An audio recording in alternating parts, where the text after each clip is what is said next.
ответь ты.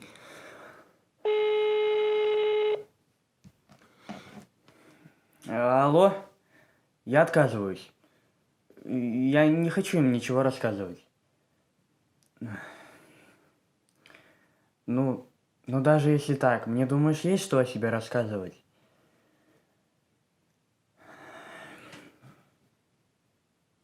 Да, конечно. У меня нет выбора. Потому что тут главный ты, да? Так?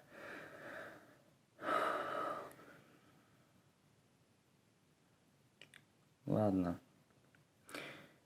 Может, все-таки... Привет.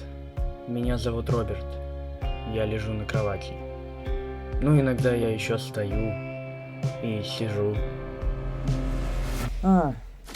Я совсем забыл сказать. Я не знаю, зачем я живу. Обычно люди сами придумывают себе смысл жизни. Ну как придумывают? Скорее выбирают, к какой из двух групп им лучше присоединиться. Первые считают, что эмоции, удовольствие и комфорт – это то, ради чего нужно существовать. Уровень потребностей животного. А вторые же убеждены в том, что прогресс, самосовершенствование и успех – это главная причина ежедневно поднимать свое тело с кровати в 7 утра, посещать дегенеративные тренинги по самосовершенствованию и работать до потери сознания. Но какой смысл участвовать в гонке без финиша? Если бы у меня была такая возможность, я бы спросил об этом Бога. А может, лучше спросить, зачем мужчинам соски? Дорогой, а почему по всему дому мокрые следы? И как это понимать? На улице ливень был. Угу, конечно. И сугробы. Так, Роберт, у меня есть хорошая новость для тебя. Ты мокрый? Я знаю.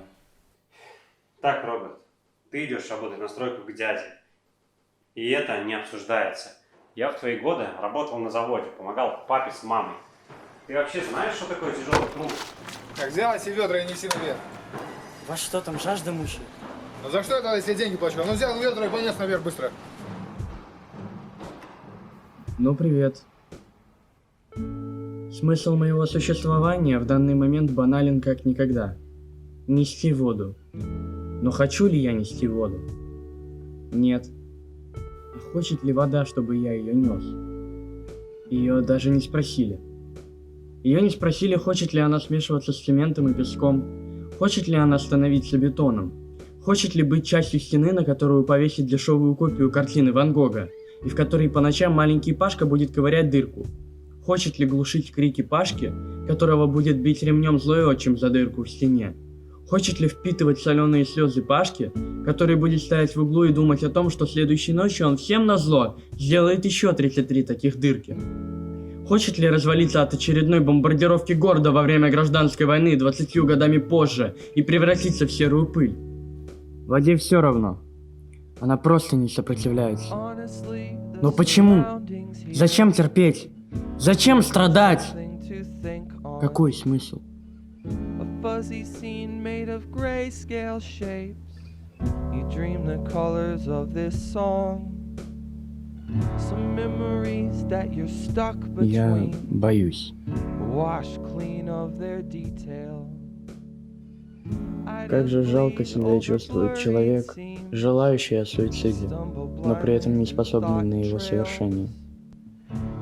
Неужели все, что мне остается, это терпеливо ждать прихода своей естественной смерти? Черт. А ведь в лучшем случае мне осталось целых 30 лет. Интересно, в 46 вообще умирают от старости? Птицы-то наверняка себя так не чувствуют. Они просто летают по небу. О, кто-то идет. Как его звали? Ник? Да, Ник. Черт, а ведь он... О Нике я знаю немного. Он мой сосед. Живет в гараже и возится с деталями от машин.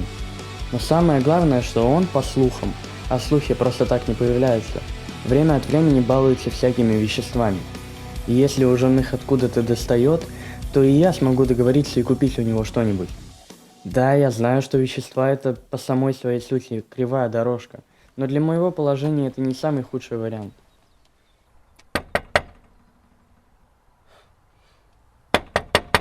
Никого нет дома. Да, конечно. Хватит долбить. Дома долбить. Да что ж тебе надо-то? Ну, мне нужны колеса.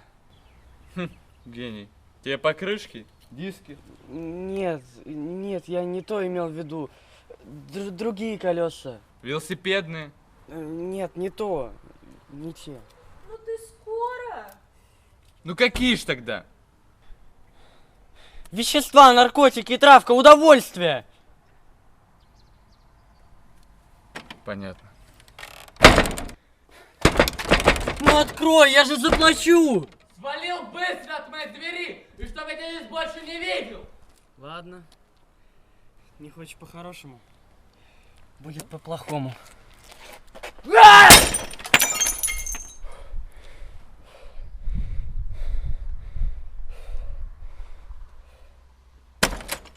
Ублюдок, мать твою! Я ж тебе сказал убрать свою пубертатную задницу с моей территории! Я все объясню!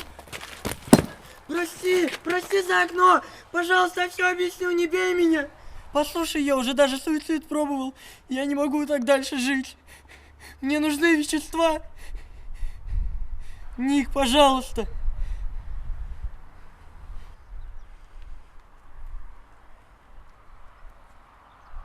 Ладно. Иди за мной.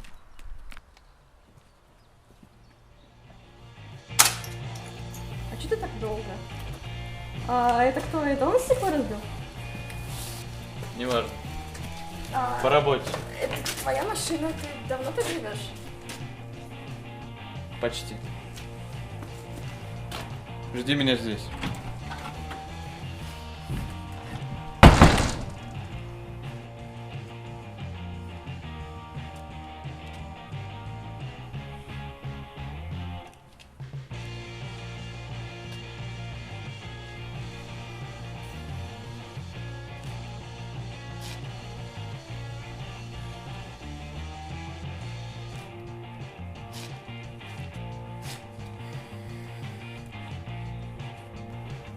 Девственник, что ли? Иди внутрь. Я скоро. Только быстро. Короче. Вот твой первый доз, держи. Сколько я должен? Не У меня с собой деньги. Не надо, первое бесплатно. Ну за окно ты мне должен. Понимаешь, это как бы новый товар, надо, понимаешь, проверить его, там, можешь позаписывать что ли куда-нибудь, там, побочки, как ты себя чувствуешь, все такое, ну, вот это вот. Тетрадь записать. Ну как Да, дневник, да, что да, ли, вести? да, именно, как дневник. Знаешь, мне кажется, или... Ну, в общем, до вторника, давай. Да, пока. Все, давай. Ладно, ничего страшного, просто принять дозу и ждать. Понимаю, первый раз он всегда напряжный.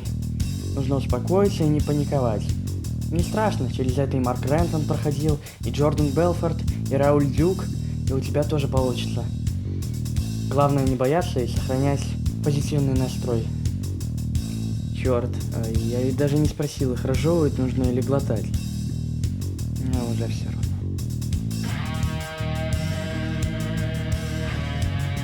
Вау.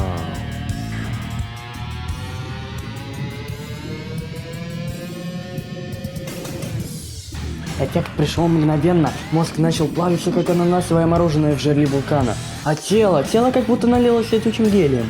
Эмоциональность повышалась в геометрической прогрессии. А еще появилась гиперактивность, и я просто не мог усидеть на месте. Это было нечто невероятное, мне так понравилось. Я просто не мог усидеть на месте. Да что там усидеть? Я не мог даже устоять. Устоять от желания не стоять, а действовать, двигаться, лететь, шутить, орать, я все хотел. Скорость, я быстрее быстрого, скорее скорого, я молния.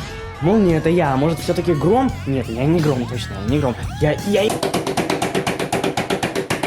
Я не выбрал жизнь. Я не выбрал работу, я не выбрал карьеру, я не выбрал семью, я выбрал кое-что другое. По какой причине? А не по какой причине? Какие могут быть причины, когда есть...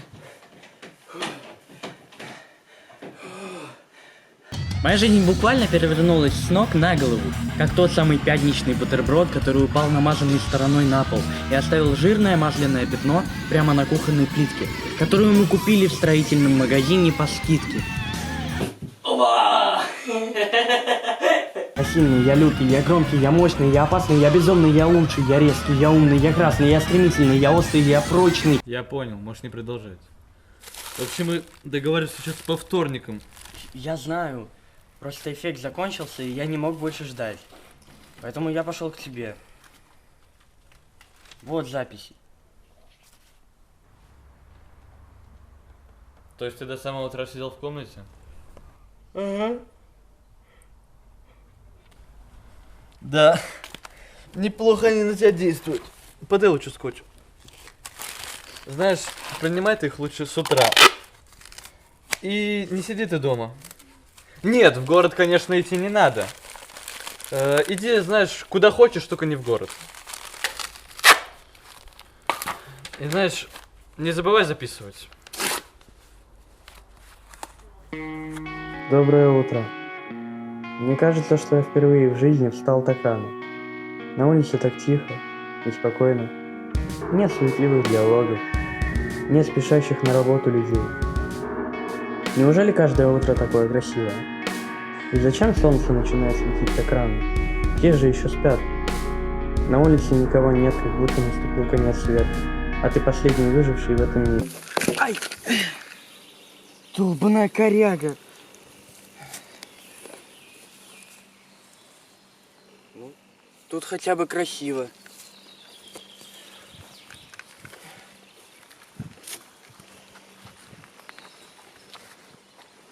Где мы были?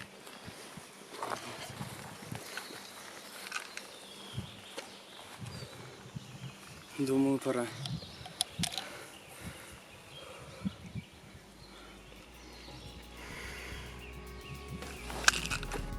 Все было так же, как и в прошлый раз. Сначала мозг, а потом все тело. И волна эмоций. Я встал. Мне захотелось двигаться, и тогда я пошел. Но мне было мало. Я хотел еще. Я побежал. Странно. Я никогда не бегал. Я вообще не понимал людей, которые бегают. Они давно могли бы сэкономить на покупке беговых кроссовок и купить уже машину. Я не понимаю. Какой смысл вообще бежать? Просто ради того, чтобы бежать?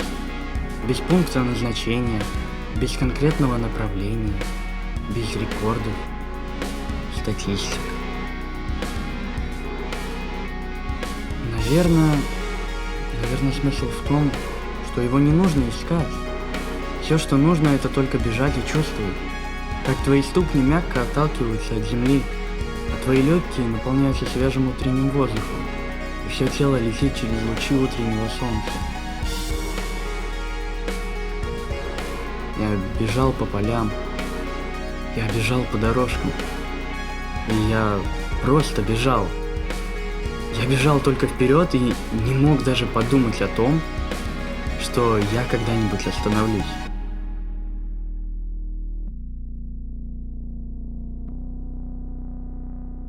Ой, дурак.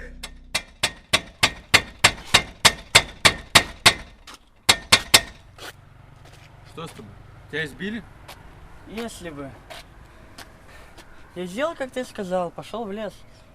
Пробежал там 17 километров. Захотелось. Гиперактивность, сам понимаешь. А до этого в последний раз я бегал на физре 100 метров. 4 тогда получил даже. Чего смеешься? Я не смеюсь. Форест Гамп. Я тебе ща... Теперь понятно, почему Усейн Болт из спорта ушел.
Здорово, Ник.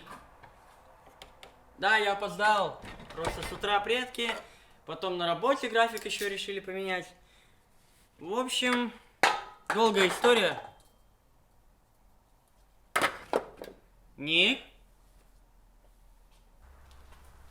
Ник? Только не говори, что ты решил режим сна поменять, а? Тебе же... Возьми налоксон. Ты там в коробке. Быстрее. Налоксон. Там красный. Они все пустые. Звони других. Деньги. Налоксон. Черт, я еще никогда не бегал так быстро. Мое сердце еще никогда не билось так сильно. А мой мозг еще никогда не заполняло такое количество мыслей. Мне кажется, я никогда так не боялся. Потому что я еще никогда не сталкивался со смертью так близко. А ведь смерть ждет за углом любого наркомана. Не зря вещества называют кривой дорожкой. Ну а если у тебя нет выбора? Если ты уже давно ушел со своей прямой и правильной дорожки, и только и делаешь, что прыгаешь с одной кривой дорожки на другую, пытаясь не упасть в пропасть, и может ты даже хочешь вернуться обратно, по началу своей красивой, ровной дорожки, но потом понимаешь, что сделал слишком много неправильных поворотов за свою жизнь, и что обратно вернуться куда сложнее, чем дойти уже до конца дороги. Молодой человек, подождите. У вас покупка на сумму больше 5 евро. Вы конфетки с каким вкусом будете? У нас акция.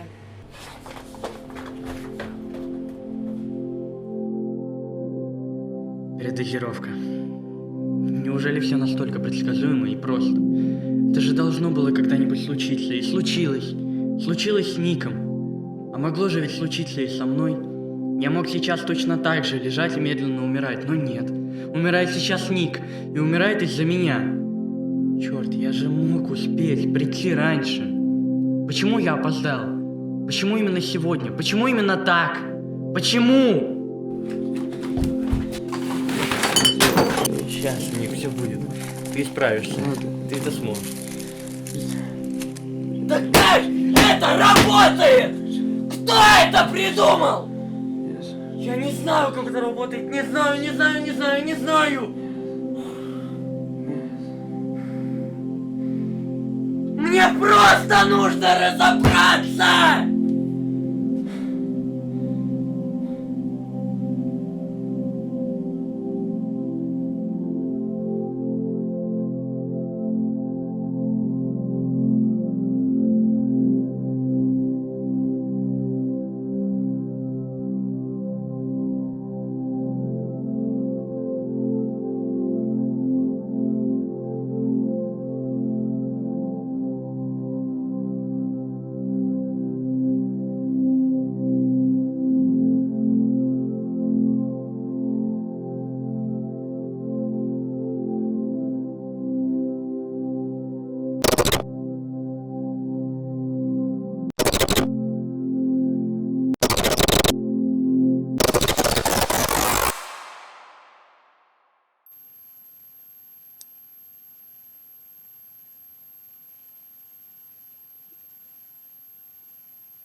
Grind your heels into the sheets.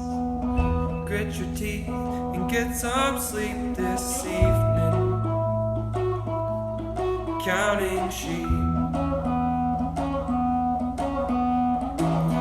Restless feet in a tangled heap. A cotton blend, a mystery unwoven. Fraying at the seams. Brightest color